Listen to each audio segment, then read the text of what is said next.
Hey folks, today is Wednesday, tomorrow will be Thursday, and I'll be honest with you, I'm hoping that by the time you see this tomorrow, I'll be over Wednesday. Today's just not been a very good day. I can confess that to you as a pastor because we all have those kinds of days. The walls of the house are getting closer and closer. Money's a little bit tricky. I really am looking forward to going out and sitting down at a restaurant to eat. It's just the stuff that we're all dealing with, and sometimes taking a deep breath helps, and sometimes taking a deep breath just leaves you gasping for air.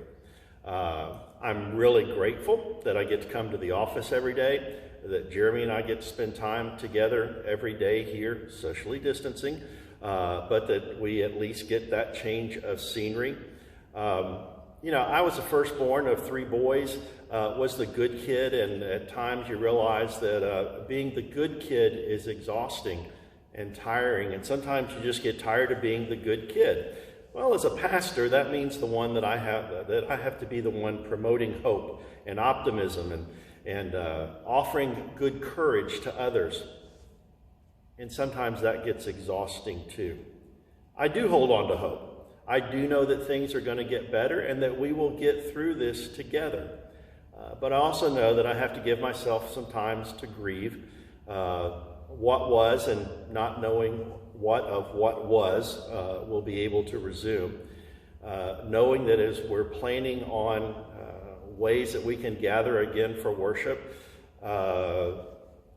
it's not going to be what it was. It's not going to be everything that I would hope that it would be. But sooner rather than later, we'll be able to be together. That's the optimist in me.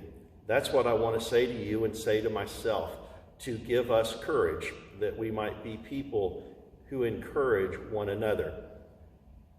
Along with that is the reality that it's going to be hard, difficult, challenging, tiring, exhausting, and sometimes maddening.